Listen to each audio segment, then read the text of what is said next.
Anyway, I'm joined once again with Art Harman. Thank you so much for coming on again. Thanks so much for having me, and this is a delightful show, and we'll have to do these more regularly. Oh, I know we will. We will. In any case, I really want to drill down with health policy analysts such as yourself and talk about this Congress, the 116th Congress. Now, I imagine every Congress is a little different. You got different people. The culture changes ever so much. The presidential administration might be different, but I want to talk about how is this Congress, unique from any other Congress, or are they similar from any Congress? What makes them, what, in your opinion? Well, here's the biggest difference. It's a split Congress. So in a split Congress, well, in the words of a Senate staffer I was chatting with after the election, he said, we're not going to get anything done because a Republican bill is dead in the House and a Democrat bill is dead in the Senate. Anything of any except the continuing resolutions. That's the only thing that's going to pass. A few of the individual department appropriations may actually pass, and NASA is likely to be one of those few. Some of the others, less political things, but EPA is going to be continuing resolution and everything else. Homeland Security. My father announced, I remember this, at the end of the, and I love your assessment on this, at the end of the election night for 2018, he said, the only winners here are the libertarians because government's not going to, be passing more stuff. Do you agree with that? That the only real winner is no, because pass new stuff, yeah, it's easy to stop that, but you were in a continuing resolution, you are stuck with spending money for crap you don't want to spend it on. So therefore, there's, thankfully we had the first, 2 years under Trump, so he was able to, even though stymied by the 60-vote supermajority in the Senate on filibuster, which I wrote an article for the Hill saying, kill the filibuster, and got lovely flack from McConnell's office. It was like, okay, but they could have killed the legislative filibuster in the Senate on day one in 17 and passed a hell of a lot of really great stuff without Democrat filibustering, and it would have been, in the words of somebody we know, huge. But they didn't. They're holding on to that in the insane belief that, well, if we live under these constrictive rules, then when the Democrats, if they take the Senate, they won't do that to us. No, bullshit. Bull. They do that. They're the ones who initiated it with judicial nominees to kill the filibuster for that. And Trump then, the Senate did extend that to non-cabinet appointees, nominees, but the legislative they won't dare touch. So this Congress, it's just a dead Congress that'll do nothing. If you introduce a bill, it's for messaging purposes only. That's what I figured. This is sort of my assessment, and I'd love for you to criticize and critique it. The House, they have pumped up these big bills over beyond, and I actually got to be present at the press conferences where they announced them. Net neutrality and the Equality Act. Net neutrality, I even interviewed Senator Markey from Massachusetts. And I specifically asked him, Senator Markey, how in the world is this net neutrality bill going to pass the Senate and, get signed by the president? And, I'm talking to this, because they just had this press conference and how wonderful it is, how it's the best thing since sliced bread, and everyone loves it. It's the best, blah, blah, blah, blah, blah, blah, blah. That's what I learned about press conferences. That's the lingo they use. And his response was, I write that stuff. Yeah, I know. His response was, the president, of course he's going to sign it, because if he doesn't, there will be a firestorm across the nation. That was his actual words. And the reason why is he said it polls really well. Right, because we all know how much President Trump cares about polling. And we know how the polls were showing that Trump landslide coming, and how Hillary was so prepared that she was tearless on her defeat night.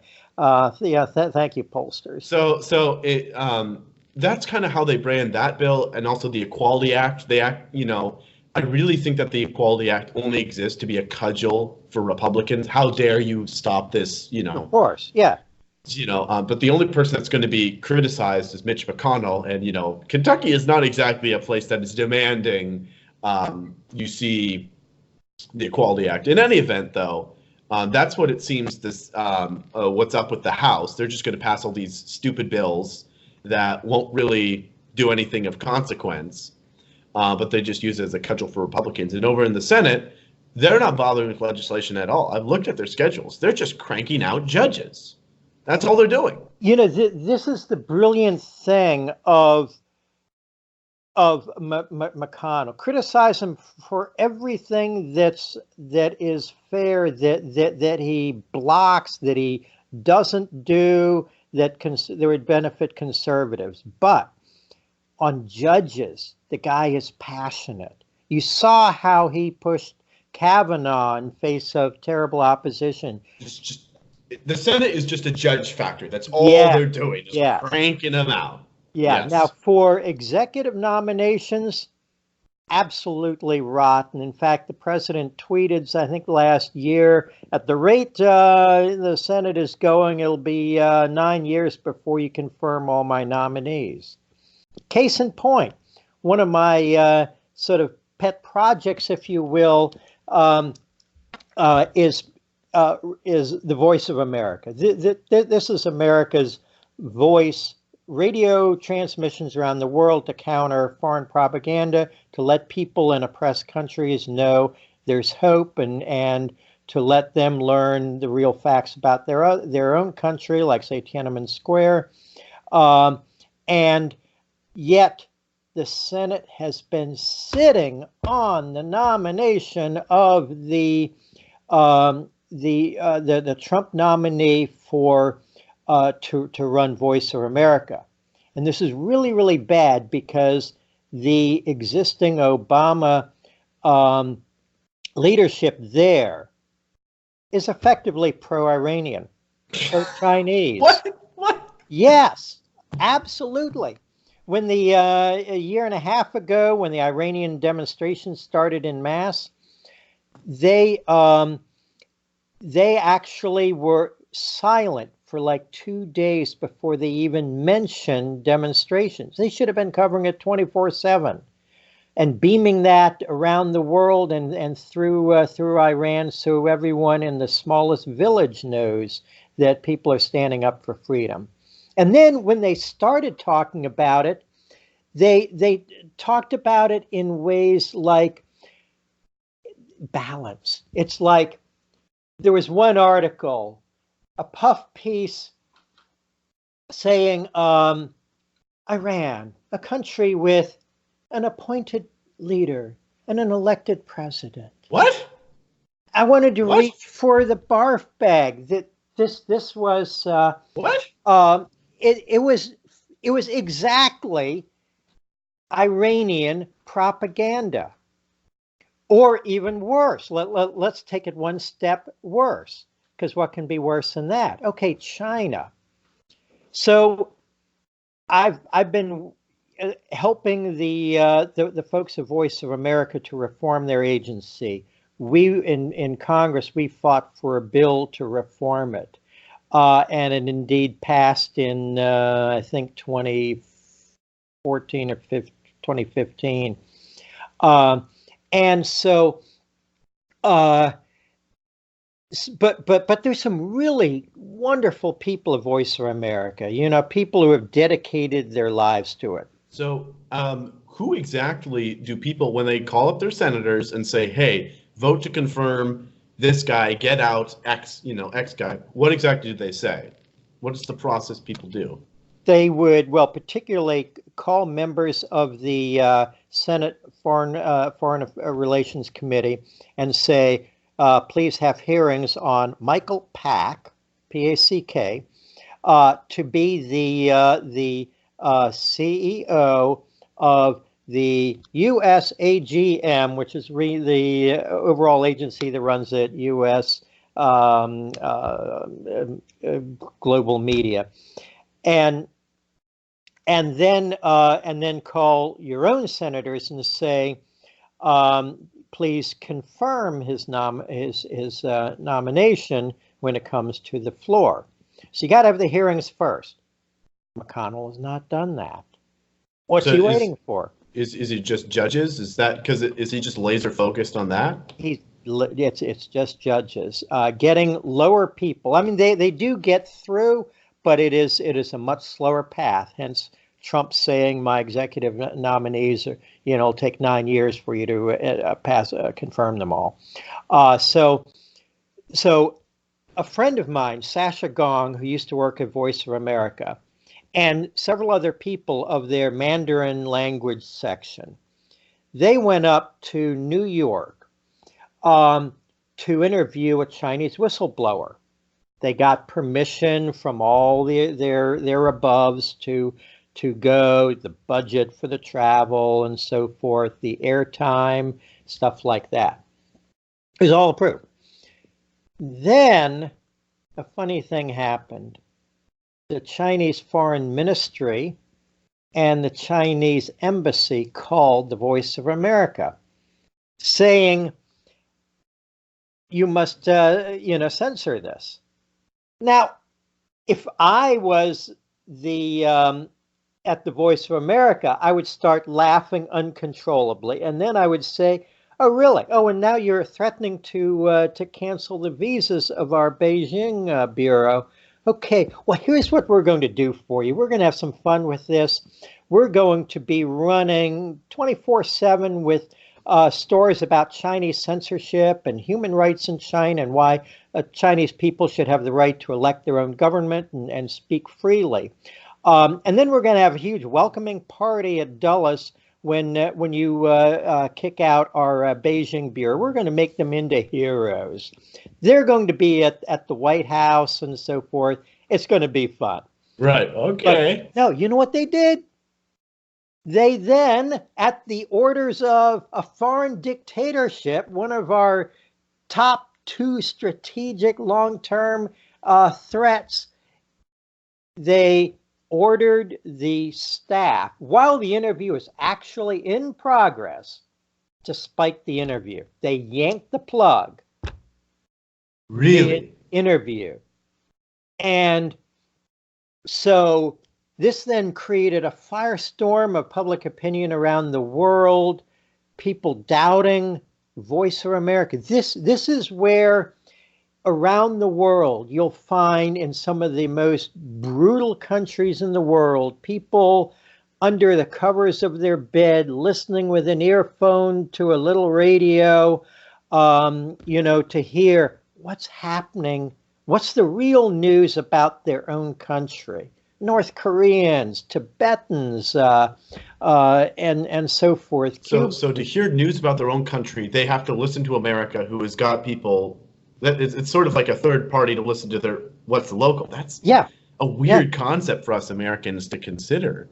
The swamp is so deep and so infested. It seems like there's not just bureaucrats who have been here for decades, Americans, but also there's foreign agents. And this is what gives credibility to the whole pro-Russia conspiracy Democrats and rhinos, is that there are Russians that are influencing our government and things like that. Would you care to talk a little bit about how foreign powers affect this Congress in perhaps a unique way than other Oh, congresses. it's serious, scary stuff. Let's go back to 1941, 42. Could you imagine American law firms lobbying for the interests of Nazi Germany? Or, let's go back a little further, late 30s, when, before there was a declaration of war. We'll be kind to them. Nah.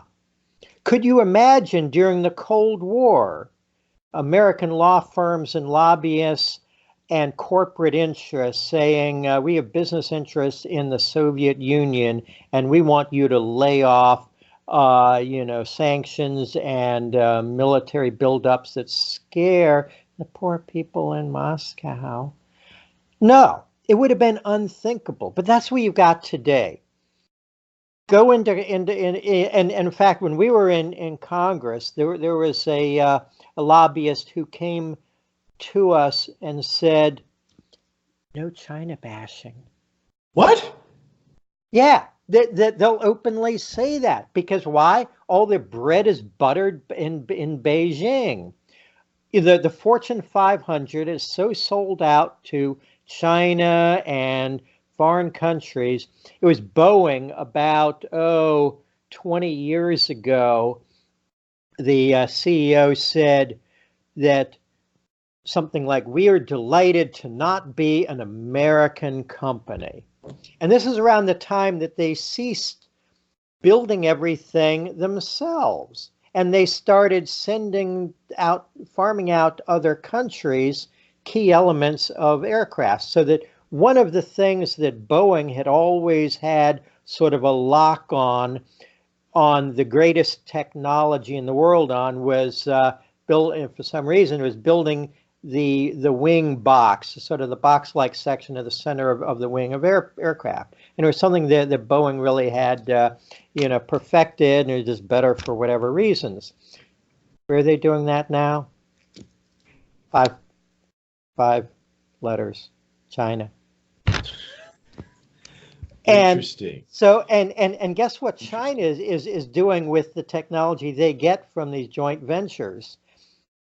They're building a 737 killer, the Comac C919, which looks like a 737 and an Airbus 320, and they're going to start making those by the thousands. At first, they'll sell them mostly to their own domestic airlines. They'll rack up, reliability records and so forth, and then they'll start selling them to third world countries. But eventually, because they'll dump them on the market at half the price of an Airbus or a Boeing, they'll start killing Boeing and all of its jobs and Airbus and all of its jobs. And then once they've got the narrow body single aisle down, then they'll come out with a wide body that'll kill off the 787 and 350. And so you've got all these corporate interests that, for the same reason, if you think about it, and this may be a little cruel, but maybe not, if you think about it, the same reasons for slavery in the South, in cotton, say, cheap labor.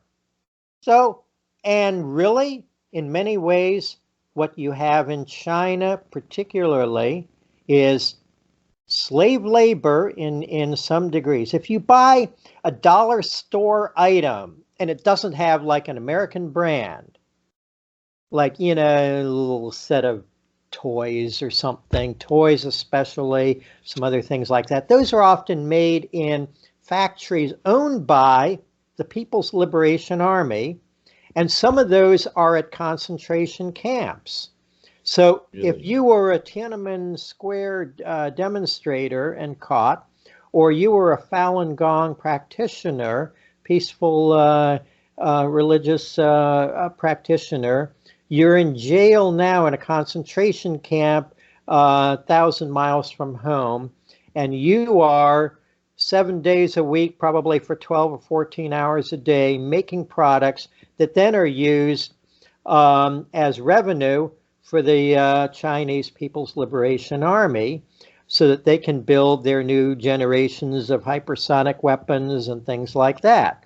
And for more technology, they can then transfer to North Korea and Iran and their other Venezuela and their other buddies around the world. So it's no different. The only difference is today, so much of our political system is owned by China. Why wasn't there a movie about Tiananmen Square? This June is the 30th anniversary of the massacre. I wrote a story on Red State called a couple years, 3 years ago, called "I Cried at Tiananmen Square," because when I went there in 2014, one morning I got up at dawn and I went down to Tiananmen Square, and I'm just walking around, and there's all these students, even at 6 a.m., student groups, all carrying their school flag and marching with an adult with a bullhorn and so forth. And they're just looking lovingly at the picture of Mao. They have no clue.